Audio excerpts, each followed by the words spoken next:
உலகெங்கும் இருக்கும் ரெட்ரோ ஆன்மீக நேயர்கள் அனைவருக்கும் கணியரின் அன்பான வணக்கம். இன்றைக்கி உங்களுக்கு ஒரு புத்தாண்டு பலன்களோட சிறப்பான முயற்சியில் வந்திருக்கிறோம். நீங்களும் கேட்டு இதன் மூலம் உங்களுக்கு நடக்கக்கூடிய நல்ல தகவல்களை நீங்கள் பயன்படுத்தி கொள்ளலாம். இந்த தமிழ் புத்தாண்டு எப்போ ஆரம்பிக்கும் அப்படின்னு பார்த்தீங்கன்னா, மீனத்தில் இருந்து சூரியன் மேசத்தில் எப்போ நுழைகிறாரோ அப்போ தான் புத்தாண்டு ஆரம்பிக்கும்.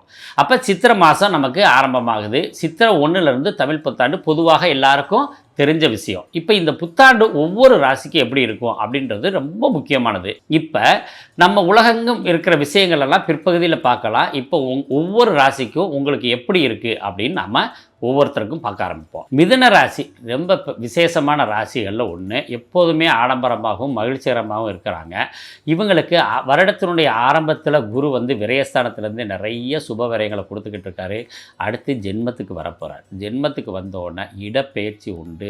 தொழிலையும் வேலையிலையும் ஒரு குழப்பம் உண்டு.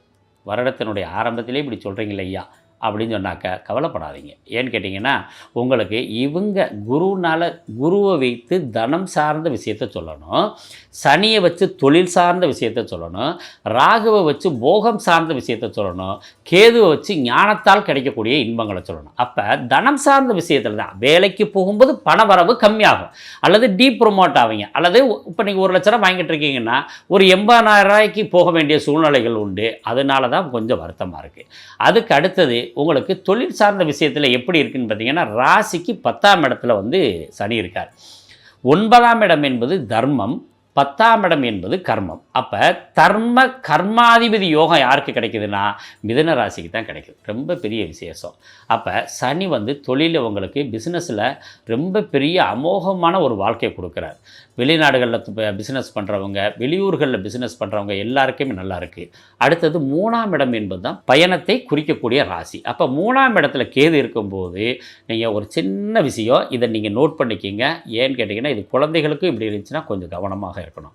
லக்னத்திற்கு 3ஆம் இடத்துல கேது இருக்கும்போது, கேது திசை யாருக்கா வந்துச்சுன்னா வீட்டில் சண்டை நடக்கும்போது ஒத்த பைசா பாக்கெட்டில் இல்லைனா ஏதாவது ஒரு ட்ரெயினில் ஏறி வெளியில் போயிடுவான். அந்த மாதிரி அமைப்பு உண்டு 3ஆம் இடத்துல இருக்க கேதுக்கு.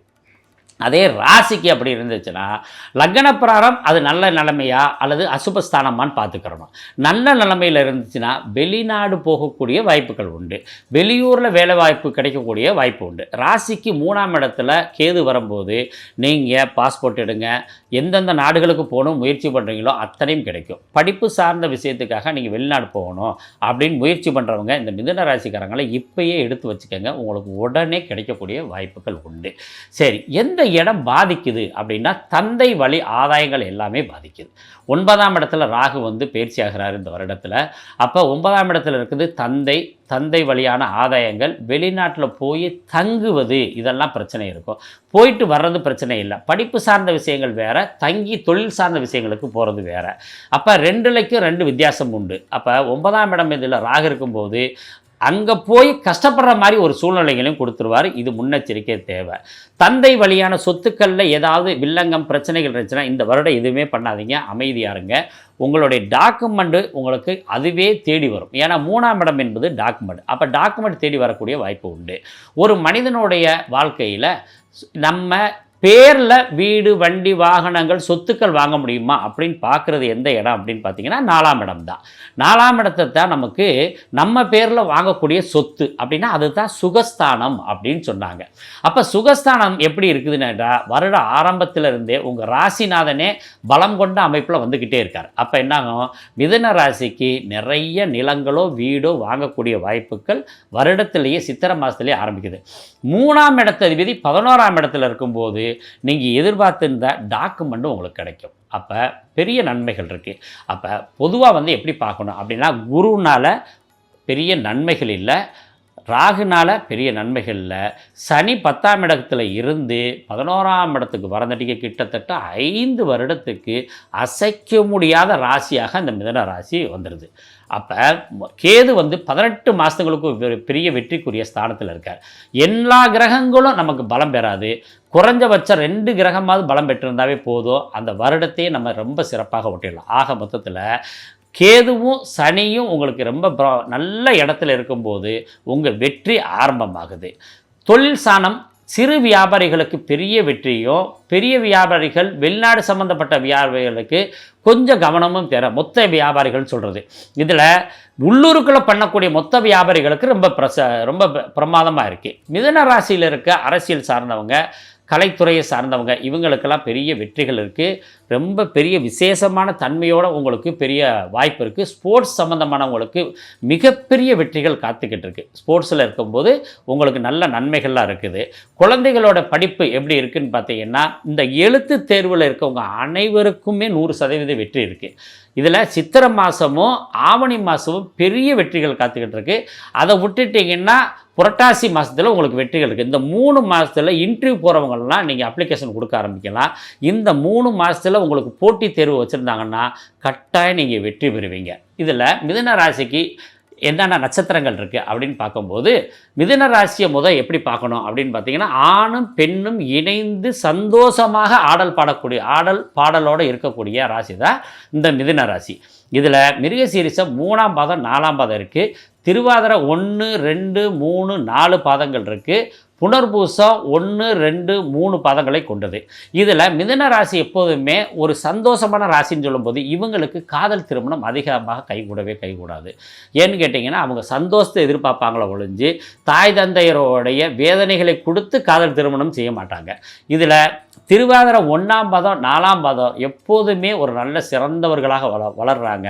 2ஆம் பாதம் 3ஆம் பாதத்துக்குரியவர்கள் உங்களுடைய உழைப்பை நீங்கள் நம்பினா மட்டும்தான் ஜெயிக்க முடியும். புனர்பூசம் 1, 2, 3 பாதங்களை கொண்டவங்க எப்பொழுதுமே நீங்கள் செய்யும் செயல்களில் பெரிய வெற்றிகள் உண்டு. உங்களை வேலையை விட்டு தூக்கவே மாட்டாங்க. யாருமே தூக்க மாட்டாங்க. 3ஆம் நம்பரில் பிறந்தவங்களையும் புனர்பூசத்தில் பிறந்தவங்களையும் வேலைக்காக ஓனர் பத்திரமா வச்சுக்கிறாரு. ஆணாக இருந்தாலும் பெண்ணாக இருந்தாலும். ஏன்னா அவங்க தான் மிகச்சிறந்த அடிமைகள் அப்படின்னு சொல்கிறது. ஏன்னா எதிர்த்து பேச மாட்டாங்க, சொல்லக்கூடிய வேலைகளை பூரா செய்வாங்க. அப்போ நீங்கள் வேலையில் எப்போவுமே பிரச்சனை வராது. இந்த வருடம் எப்படி இருக்குதுன்னு கேட்டிங்கன்னா, சம்பள குறைவு ஏற்படும்.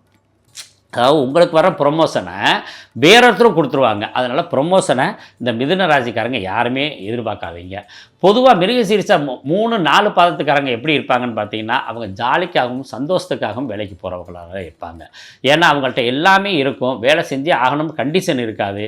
அந்த கண்டிஷன் இல்லாதனால இவங்களுடைய மனசு எப்படின்னா, ஒரு ரிலாக்ஸ்னஸுக்காக எல்லோரும் பூங்காவுக்கு போகிற மாதிரி வேலைக்கு போகக்கூடியவர்களாக இருப்பாங்க. ஆக மொத்தத்தில் எப்படி இருக்குது இந்த வருடம் அப்படின்னு கேட்டிங்கன்னா, அதாவது ப்ரொமோஷன் இல்லை, இடம் மாற்றம் உண்டு. வாடகை வீட்டில் இருக்குங்க, வேறு வீடை தேடுங்க. மற்ற விஷயத்தில் எல்லா விஷயத்துலேயும் நன்மைகள் உண்டு. உங்களுக்கு எந்தெந்த ஆடைகள் ரொம்ப சிறப்பாக இருக்குது, ரிஷபராசிக்கு சொன்ன மாதிரியே தான் உங்களுக்கு க்ரீன் கலரில் லைட் க்ரீன் ரொம்ப சிறப்பு, வெள்ளை நிறம் ரொம்ப சிறப்பு, பிங்க் நிறங்கள் ரொம்ப சிறப்பு. அதில் அந்த ப்ளூவும் பிங்க்கும் கலந்த நிறம் ரொம்ப பெரிய அதிர்ஷ்டத்தை தரும். கருப்பு நிறமே இந்த வருஷம் உங்களுக்கு எப்போதுமே நல்லதாக தரும். ஏன்னா எல்லா வருடங்களும் உங்களுக்கு கருப்பு பிடிக்காதுன்னு சொல்லுவீங்க. இந்த வருடம் கருப்பு, கருநீலம், நீலம் இதெல்லாம் உங்களுக்கு ரொம்ப சிறந்த நிறமாக அமையுது. இதில் கத்திரிப்பு கலர் ரொம்ப பெரிய விசேஷமாக இருக்குது. அதுக்கு அடுத்தது நீங்கள் மரகத பச்சை எப்போல்லாம் போட்டுக்கிறீங்களோ அப்போ இந்த ஸ்கின் சார்ந்த பிரச்சனைகள் உங்களுக்கு வராது. அதே மாதிரி இந்த நரம்பு சார்ந்த பிரச்சனைகள் இருக்கவங்களுக்கும் மரகத பச்சை ரொம்ப விசேஷம் மிதுன ராசிக்காரவங்களுக்கு. அடுத்ததாக நீல கலர் நீங்கள் நீலம் ப்ளூ சஃபையர்னு சொல்கிறோம் இல்லையா, அந்த கல்லை நீங்கள் போட்டுக்கிறது ரொம்ப விசேஷம். பொதுவாக நீங்கள் புஷ்பராக கல் லக்னம் அதாவது எந்த லக்னத்தில் பிறந்திருக்கீங்கன்னு பார்த்துட்டு அந்த லக்னத்துக்கு யோகாதிபதியாக வர்றாரா அப்படின்னு பார்த்துட்டு நீங்கள் புஷ்பராக கல் போடணும். மரகத பச்சை, ஏன்னா வைரம் இதெல்லாம் தர்ற அளவுக்கு நன்மைகள் உங்களுக்கு புஷ்பராகம் பெருசாக தர்றதில்லை. அதே மாதிரி பவளத்தை நீங்கள் வம்பு வழக்கு கோர்ட்டு கேஸ் இருக்கவங்க மட்டும் பயன்படுத்துங்க. மற்றபடிக்கு பெண்கள் பவளம் போடலாம். 12 ராசிக்காரங்களும் பவளம் போடுறது மிகப்பெரிய உத்தமமான விஷயம்.